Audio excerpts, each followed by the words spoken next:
Hey listeners, it's Jen. I wanted to tell you about a new podcast hosted by John Stamos, The Grand Scheme, Snatching Sinatra.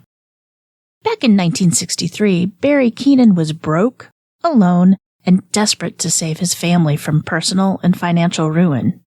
In a final Hail Mary attempt to set things right, Barry rolled the dice on an elaborate scheme so bizarre it's hard to believe it actually happened. He kidnapped Frank Sinatra Jr. Host John Stamos sat down with the kidnapper, who tells us the complete story for the very first time.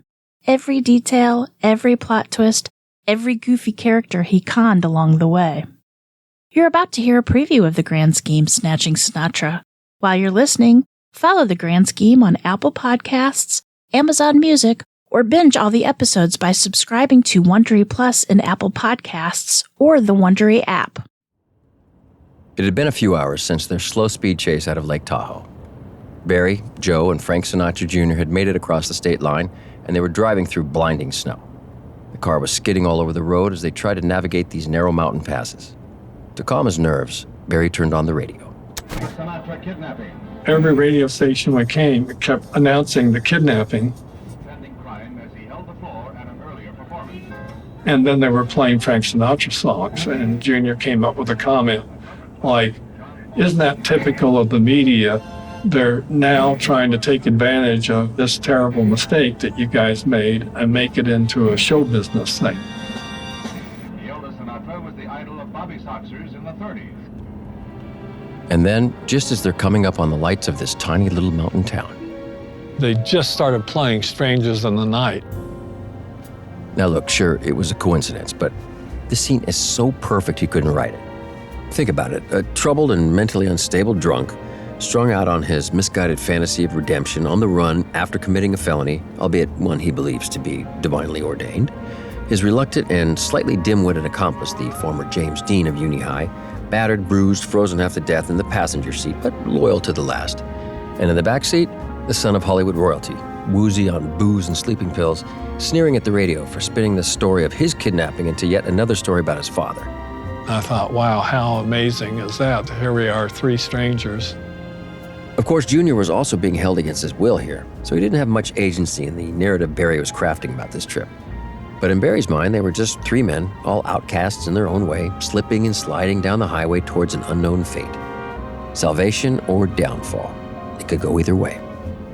For Barry, there was only one possible way to interpret this moment. So I thought it was another divine revelation that we were on the right track and so forth. Barry was counting on some more divine intervention to see this thing through. He still had a few hundred miles to drive in a blizzard in order to make it back to the safe house. And the perfect soundtrack for his plan of operation wasn't the only thing coming through the speakers. And the radio was saying they're going to start a door-to-door search first thing in the morning. I'm John Stamos, and you're listening to The Grand Scheme, Snatching Sinatra. Chapter 5, Strangers in the Night.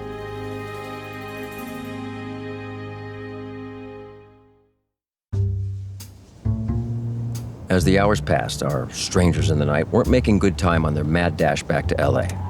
We went over these 8,000-foot high mountain passes with no chains on, and I had to get out on a couple of occasions and let a significant amount of air out of my tires so they would get better traction.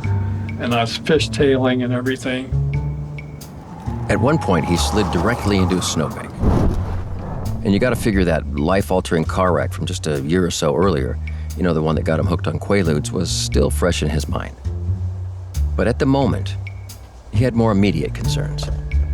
For one thing, his gas tank was almost empty. And every gas station they passed had signs up saying that they were closed until Monday morning. And every little town we'd go through was the same. And now it got down to about less than a quarter of a tank and knew it was serious. So I finally saw a combination convenience store, gas station, little motel, and what have you, with a house on top of the gas station and convenience store. So I knocked on the door, and the guy, very nice guy, said, "Well, out of gas, I bet." And I said, "Yes, sir." And I said, "Is there any way you could sell me some gas? And we have to get to work on Monday," and blah, blah, blah. And he said, "Sure."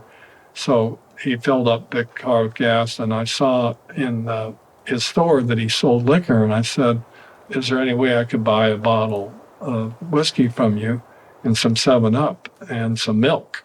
Now remember, Barry and Joe had gambled away all their money in Lake Tahoe. But they'd also taken Junior from his hotel room on the pretense that this was a robbery, which meant Junior had handed over his wallet, which contained a single $100 bill. So to repay this poor guy who Barry just dragged out of bed and into the snow, I gave him Frank's $100 bill. He says, I can't change this. All the money's locked up. And I said, well, just keep the change. Now remember, that's a $100 bill in 1963, which means that for a tank of gas, a bottle of whiskey, some 7-Up, and some milk, the gas station owner had pocketed more than $800 in today's money. So Barry figured the guy wouldn't mind if he grabbed just one more thing. I said, I'll buy another bottle of booze, and that'll take care of us for our trip home. And he said, okay, fair enough. The man tucked the 100 in his pocket and he went back to bed, completely unaware that he just aided and abetted a federal crime. Barry passed around the whiskey and 7-Up and he hit the road. We kept looking for a radio station that wasn't talking about the kidnapping and playing Frank Sinatra songs. And finally, we hit on Wolfman Jack, who was broadcasting from a mega station in Tijuana.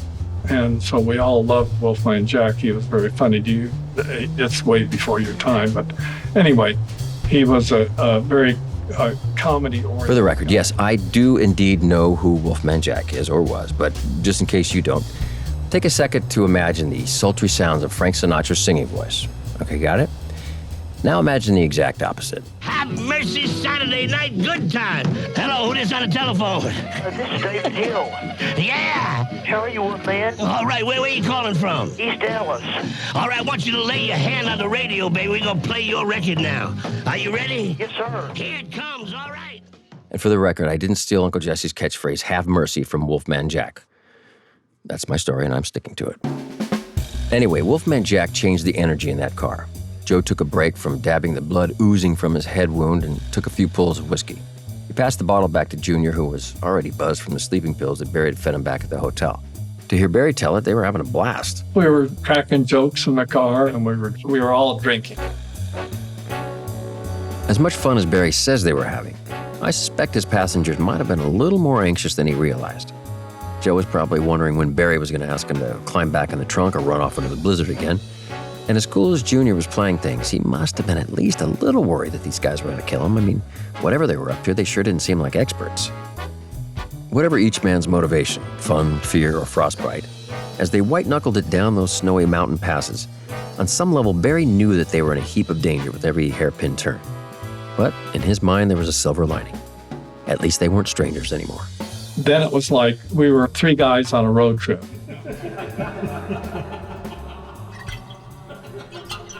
But eventually, the booze ran out and the party died down. Junior started asking when I was going to let him out. And I said, well, I can't let you out here. You freeze to death. I said, when we get down to Sacramento, we'll let you out near the airport. And then we'll get back on the freeway and get lost in the traffic and so forth. And so he was okay with that. Of course, they weren't actually going to Sacramento. That was just a preview of the grand scheme, Snatching Sinatra.